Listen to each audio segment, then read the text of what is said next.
بسم اللہ الرحمن الرحیم الحمد للہ رب العالمین والصلاة والسلام علی سید الانبیاء والمرسلین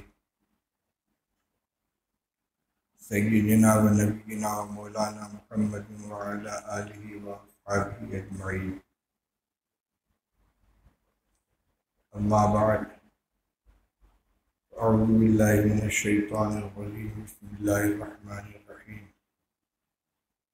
وبشر الصابرین الذین اذا اصابتهم مصیبۃ قالوا انا للہ وانا الیہ راجعون اولئک علیہم صلوات من ربہم ورحمہ واولئک هم المہتدون.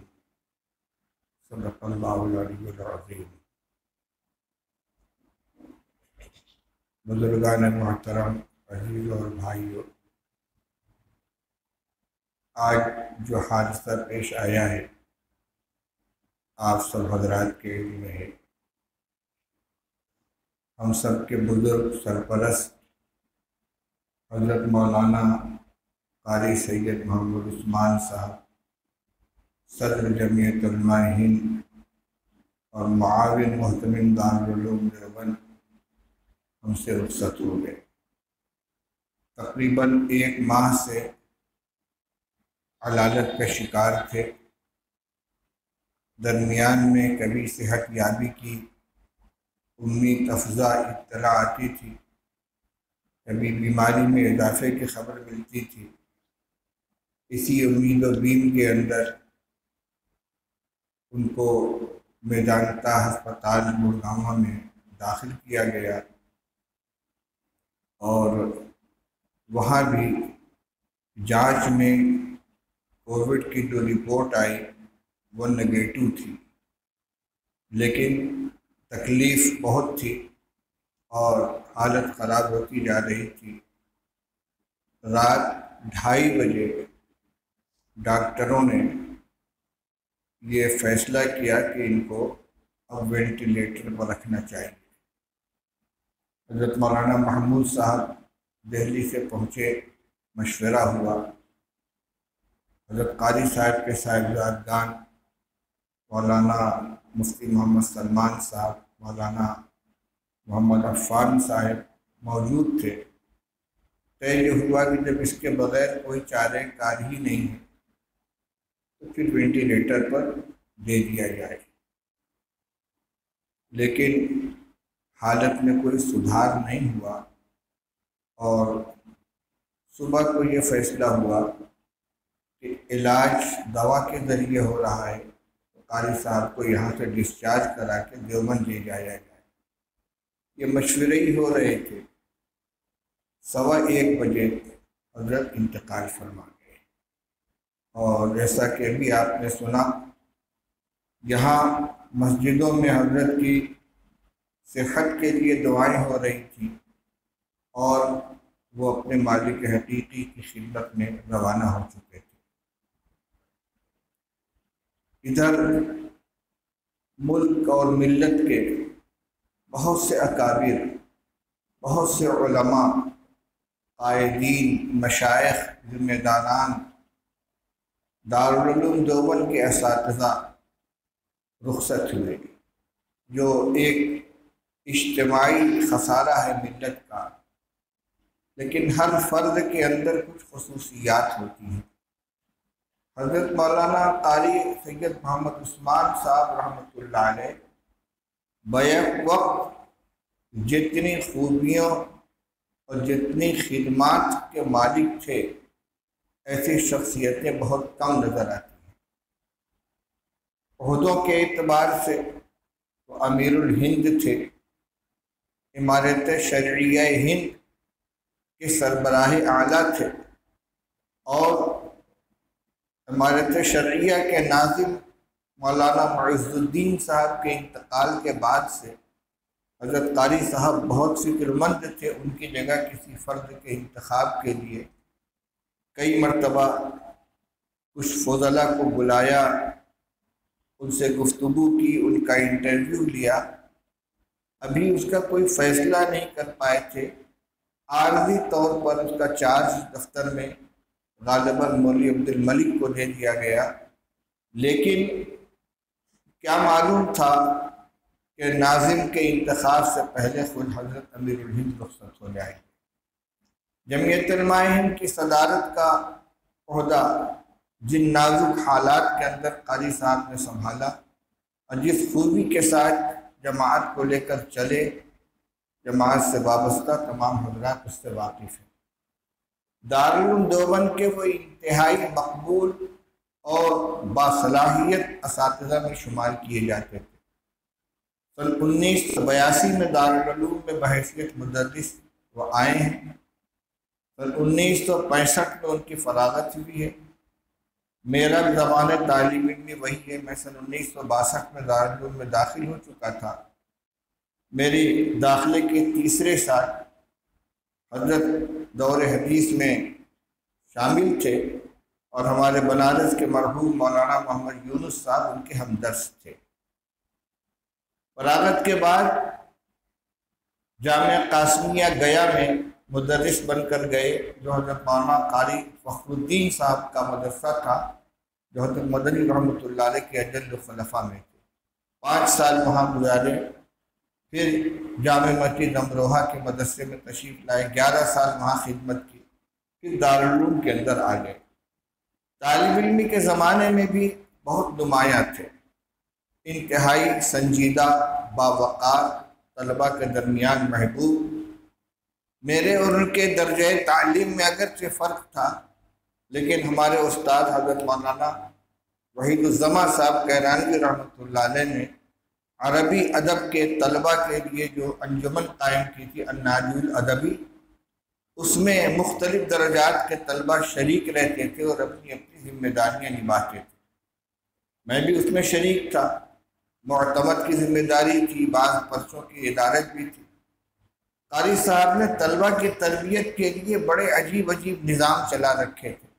اس میں ایک شعبہ تھا شعبہ قضا، کہ اگر النادی سے وابستہ طلباء کے درمیان کسی طرح کا نزاع پیدا ہو تو بجائے اس کے کہ وہ آپس میں الجھیں، سیدھے النادی کی طرف سے متعین کردہ جو قاضی ہوں ان کے پاس آئیں اور آ کر اپنا مرافعہ پیش کریں، اور پھر وہ تحقیقات کے بعد مناسب فیصلہ کریں۔ حضرت قاضی صاحب قاری سید محمد عثمان صاحب رحمۃ اللہ علیہ کو مولانا وحید الزماں صاحب نے النادی کے اندر قاضی متعین کیا تھا، اور مولانا فیض الحسین صاحب جموی جو اس وقت طالب علم تھے، بعد میں دارالعلوم کے استاد ہوئے، ان کو قاضی القضات متعین کیا۔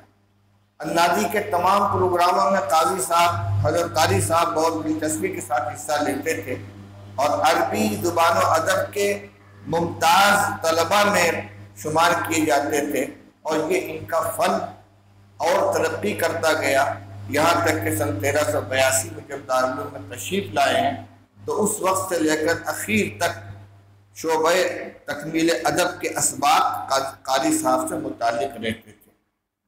اس کے علاوہ غالباً سن 1999 میں حضرت قاری صاحب کو حضرت مولانا محبوب الرحمن صاحب رحمۃ اللہ علیہ کے زمانے میں نائب مہتمم بنایا گیا، اور بڑی کامیابی کے ساتھ انہوں نے خدمت انجام دی۔ یہ سلسلہ 2008 تک چلتا رہا۔ پھر جمعیت علماء ہند کا تنازع سامنے آیا، دارالعلوم کی مجلس عاملہ کے فیصلے کی وجہ سے حضرت قاری صاحب اور حضرت مولانا ارشد صاحب مدنی، ایک رحمۃ اللہ علیہ ایک زندہ مجدہ، یہ دونوں اپنے اپنے عہدوں سے سلوک دوش ہو گئے۔ اب الحمدللہ حالات بدل گئے ہیں اور دونوں دارالعلوم کے اندر عہدوں کے اوپر واپس آ چکے ہیں۔ تو اس وقت 2008 میں قاری صاحب نائب محتمم کے عہدے سے مستعفی ہو گئے تھے۔ اس سے پہلے کبھی ناظم دارالقامہ، کبھی ناظم تعلیمات کے عہدے پر رہے، اور جس شعبے کے اندر رہے بہت کامیاب انہوں نے ذمہ داری کو انجام دیا۔ ادھر میرا بہت دنوں سے یہ مطالبہ تھا کہ اہتمام کی ذمہ داری بہت بھاری محسوس ہوتی ہے، مجھے کوئی معاون دیا جائے۔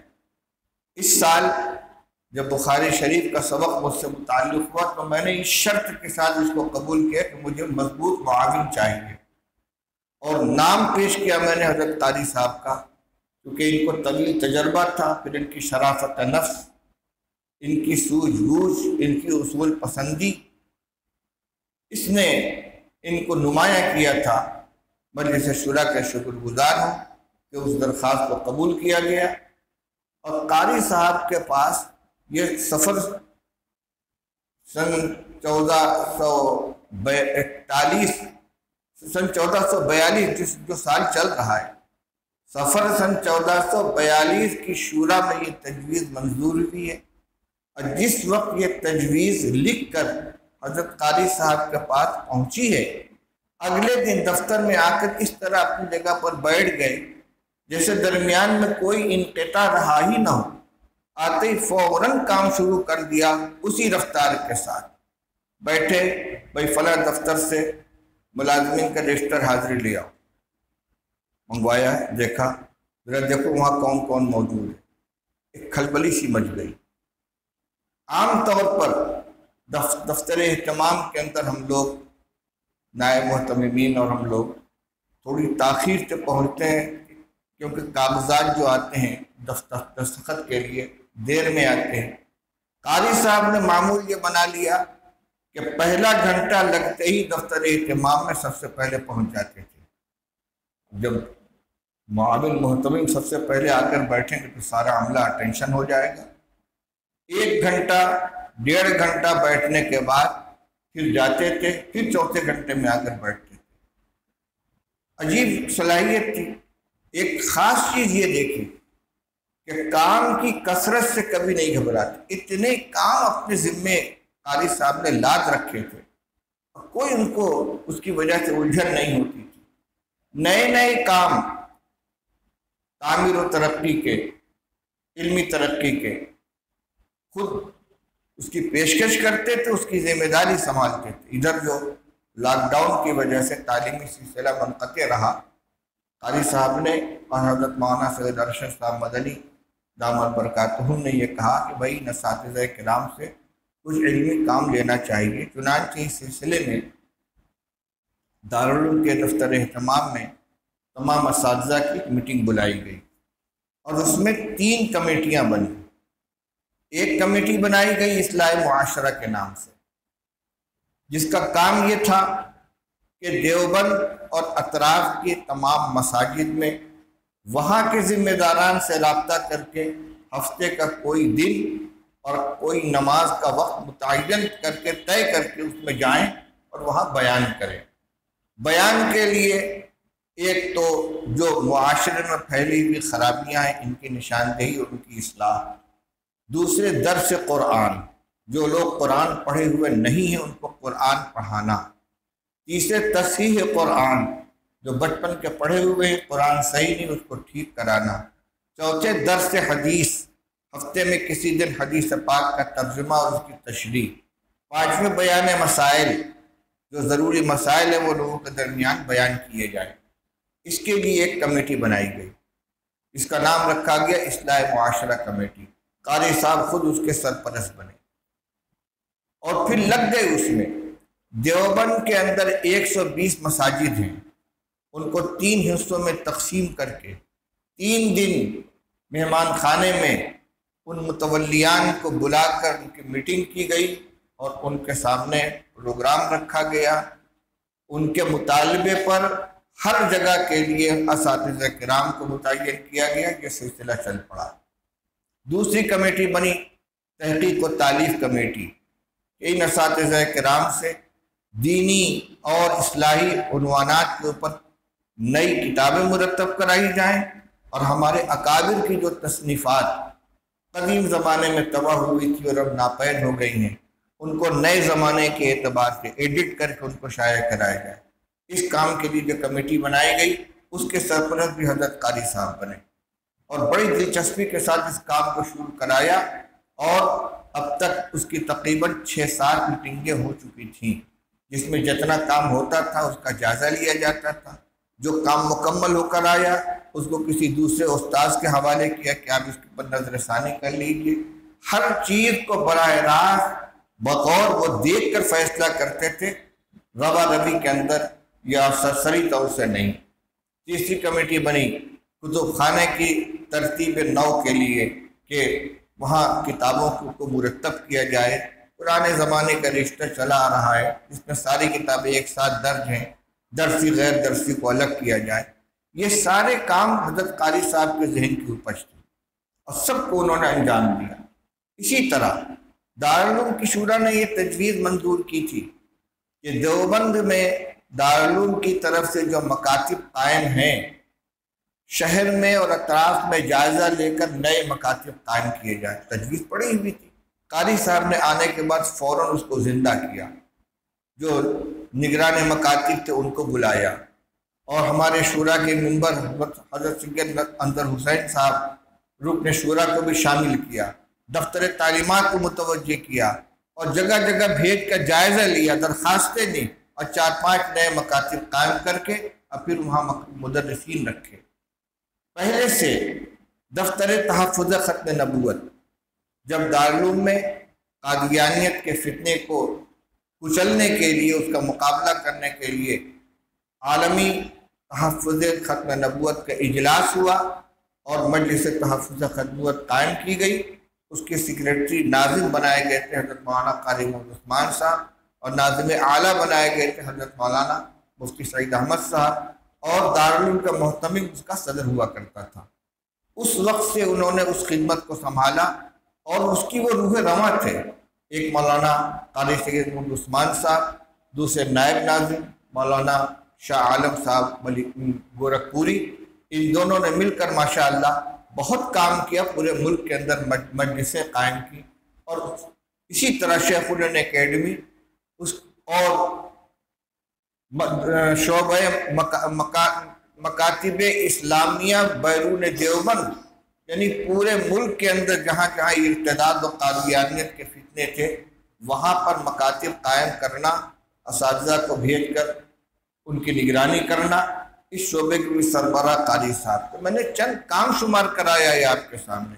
اس کے علاوہ الناجل ادبی کے طلبہ کی نگرانی، مدنی دارالمطالعہ کی سرپرستی، اور جو طلبہ کے اپنے ذاتی معاملات ہوتے ان سب کو دیکھنا، بے شمار کام، اور ہر کام کو وہ تفصیل کے ساتھ دیکھتے تھے، ایک ایک جز کو دیکھ کر۔ خاص بات یہ تھی اصول پسندی، اصول کے خلاف کوئی کام ان کو منظور نہیں تھا، کیونکہ حضرت مولانا مرغوب الرحمان صاحب رحمۃ اللہ علیہ کے ساتھ ایک لمبے عرصے تک کام کر چکے تھے، اس لیے ضابطوں سے اور معمولات سے بھی، تعامل سے بھی واقف تھے۔ جتنا سہارا مجھ کو حضرت قاری صاحب کے دفتر اہتمام میں آ جانے سے ملا، اور ایسا محسوس ہوا کہ میرا بوجھ تقریباً ہلکا ہو گیا قاری صاحب کے جانے کے بعد، پھر وہی صورتحال لوٹ آئی۔ لیکن بہرحال ہمارے معاونین، نائب محتممین حضرت مولانا عبدالخالق صاحب مدراسی، حضرت مولانا عبدالخالق صاحب سنبھلی پہلے سے موجود تھے، معاون محتمم کا عہدہ ختم ہو گیا، یہ دونوں حضرات پہلے سے کام کر رہے تھے، اور اس وقت مولانا عبدالخالق صاحب مدراسی دارالعلوم کے اندر قائم مقام محتمم کے ایک کی حیثیت سے خدمت انجام دے رہے ہیں۔ اور عجیب بات ہے، دارالعلوم کے کارگزار محتمم مولانا غلام رسول خاموش صاحب کا انتقال ہوا، اور حضرت مولانا مرغوب الرحمان صاحب محتمم مستقل بیمار ہو کر وطن تشریف لے گئے۔ تقریباً 2 مہینے کا عرصہ اس طرح گزرا کہ دارالعلوم کے انتظام کی ساری ذمہ داری مولانا عبدالخالق صاحب مدراسی نے سنبھالی۔ اس وقت صورتحال تقریباً وہی ہو گئی، قاری صاحب معاون محتمم وفات پا چکے ہیں، میں وطن آیا ہوا ہوں اور طبیعت بھی ٹھیک نہیں ہو، معلوم نہیں کتنی دیر میری واپسی ہوگی۔ اس وقت پوری ذمہ داری کے ساتھ مولانا مدراسی صاحب اس خدمت کو انجام دے رہے ہیں۔ اللہ تعالیٰ ان کے مولانا مدراسی صاحب، حضرت مولانا ارشد صاحب، مولانا نعمت اللہ صاحب، مولانا قمر الدین صاحب اور جو اساتذہ کرام وہاں رہ گئے ہیں ان کی حفاظت فرمائے، ان کو صحت عطا فرمائے۔ بہرحال عربی کا ایک شعر ہے، وما کان قیس حلقہ حلق واحد ولکنہ بنیان قوم تہدما، کہ قیس کی وفات تنہا قیس کی وفات نہیں ہے، بلکہ ایک قوم کی عمارت منہدم ہو گئی۔ اب یہ ایک فرد جتنے کام کو سنبھالے ہوئے تھا، جتنی ذمہ داریاں اپنے اوپر اٹھائے ہوئے تھا، اس فرد کے جانے سے وہ سارے کام متاثر ہوئے ہیں۔ اس لیے کہا تو جاتا ہے کہ اللہ تعالیٰ نعم البدل عطا فرمائے، لیکن ظاہر اسباب کے اعتبار سے ہر فرد کا نعم البدل ملنا مشکل ہوتا ہے۔ یہ تو حالات ہمارے اوپر گزر گئے۔ مولانا محمد قاسم صاحب نے ابھی اپنے تعزیتی تاثرات کے اخیر میں یہ بات کہی کہ ہمیں کیا کرنا چاہیے۔ تو بھئی کرنے کی بات یہ ہے کہ دنیا کا یہ دستور ہے کہ کبرنا موت الکبرا، بڑوں کی موت نے ہمیں بڑا بنا دیا۔ خاندانوں میں بھی یہی ہوتا ہے، دادا کا انتقال ہوا، ابا ان کی جگہ پر آ گئے، ابا کی جگہ پر بیٹا آ گیا، یہ آج کے بچے کل کے باپ بنیں گے اور پھر یہی گھر کے سربراہ بنیں گے۔ کاروبار میں یہی ہوتا ہے، خاندان میں یہی ہوتا ہے، کاروبار میں یہی ہوتا ہے، فیملی میں یہی ہوتا ہے کہ جب اوپر والا چلا جاتا ہے تو نیچے والوں کے اوپر ذمہ داری آتی ہے، اس ذمہ داری کو سنبھالتے ہیں۔ یہی معاملہ خدمت خلق اور دین کے کاموں کے اندر بھی ہے۔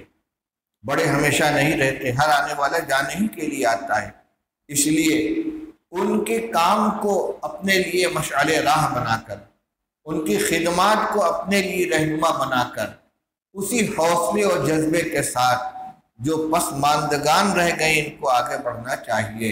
پسماندگان صرف اولاد کو نہیں کہتے، بلکہ تمام وہ لوگ کہ جو ان سے وابستہ تھے، ان سے جڑے ہوئے تھے کسی حیثیت سے، وہ سب ان کے پسماندگان ہیں۔ پسماندگان کے معنی پیچھے رہ جانے والے ہیں، ہم سب پسماندگان ہیں۔ اس لیے بڑوں کے کارناموں کو، ان کی خدمات کو دیکھیں اور اس سے روشنی حاصل کریں، کام کا اپنے اندر حوصلہ پیدا کریں اور ہمت کے ساتھ آگے بڑھیں۔ دوسری چیز یہ کہ ہر فرد کی موت اپنی موت کو یاد دلاتی ہے۔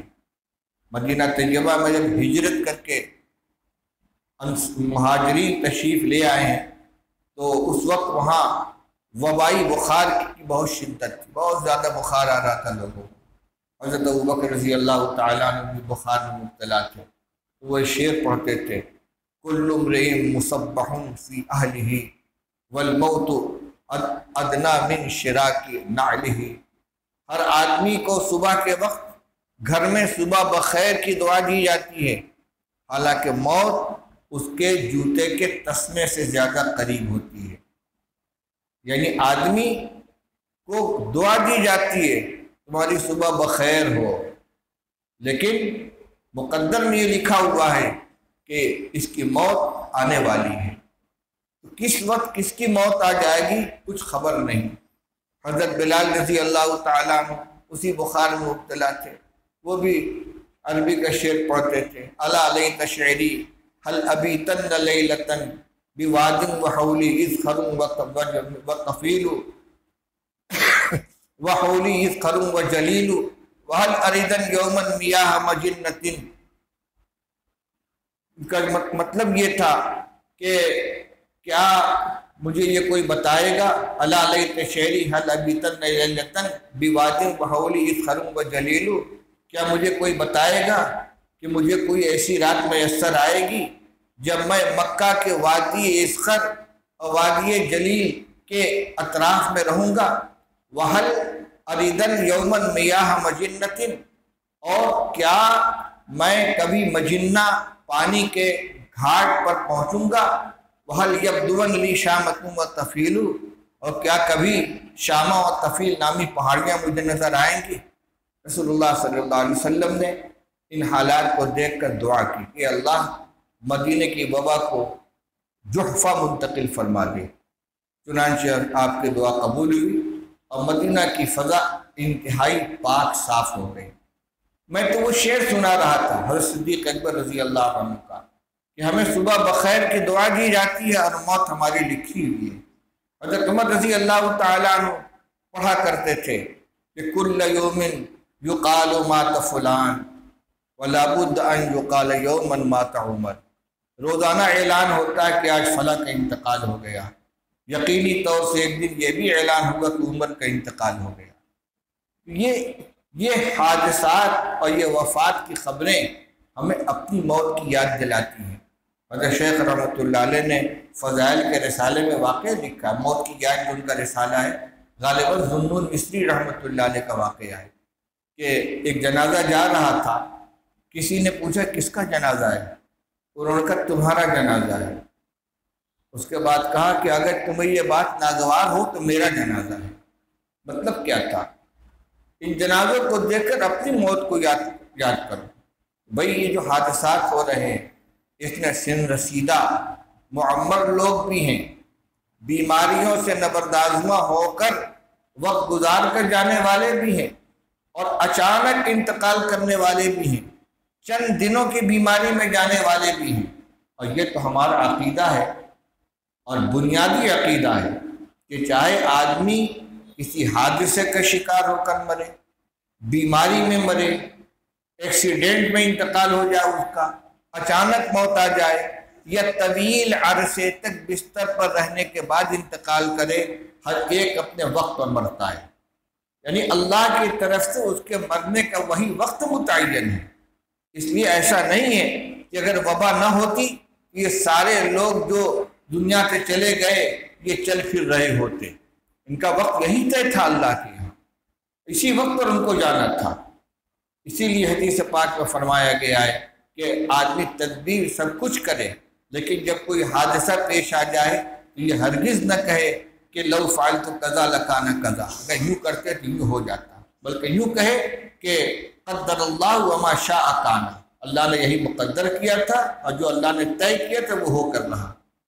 تو ہم سب کی جو یہاں بیٹھے ہوئے ہیں ہر ایک کی موت کا وقت اللہ کے علم میں متعین ہے، اور ہر ایک کو اپنے وقت پر جانا ہے، اور کسی کو نہیں معلوم کہ کب موت آئے گی، کہاں موت آئے گی۔ وما تدری نفس بأی ارض تموت، کسی کو خبر نہیں کہ کس زمین پر موت آئے گی۔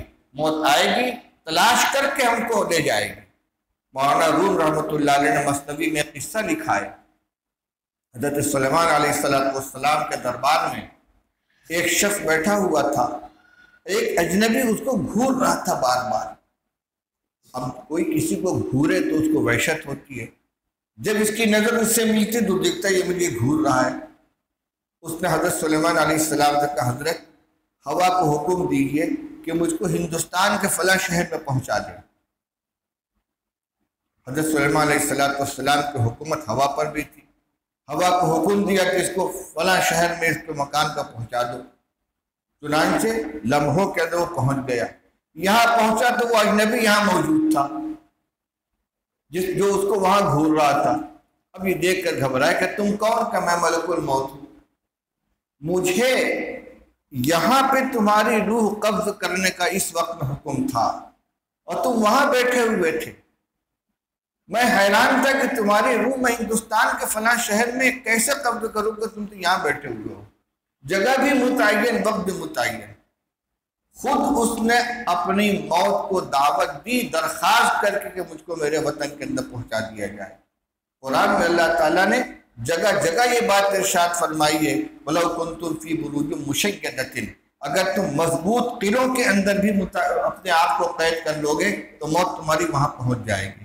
اس لیے حالات جو آ رہے ہیں بہرحال ان کی وجہ سے صدمات ہوتے ہیں، لیکن ہر موت اپنے وقت پر آتی ہے، اپنی جگہ پر آتی ہے، اور جیسے لکھی ویسے ہی آتی ہے۔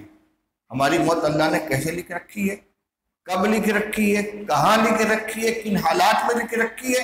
اچھی موت کی دعا مانگے، اللہ تعالیٰ سوء خاتمہ سے ہماری حفاظت فرمائے، ایمان پہ ہم دنیا سے جائیں، اللہ کی اطاعت کرتے ہوئے جائیں، اور اس طرح جائیں جیسے شیخ سعدی رحمۃ اللہ علیہ نے کہا تھا کہ عجیب بات کہی ہے، یادداری کہ وقت زادن تو ہم خندہ بدند تو گریاں، یادداری کہ وقت زادن تو ہم خندہ شدن، ہم خندہ بدند تو گریاں، ہم چنازی کہ وقت مردن تو ہم گریاں شوند تو خندہ۔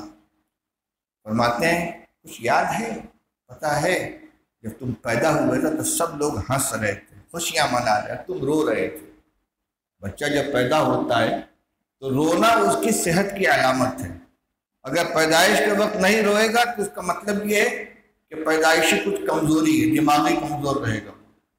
تو وہ تو روتا ہوا آیا اور سارے لوگ خوشیاں منا رہے ہیں، بچہ پیدا ہوا ہے، کسی کا بھائی ہے، کسی کا بھتیجا ہے، کسی کا پوتا ہے، کسی کا نواسا ہے، کسی کا لڑکا ہے۔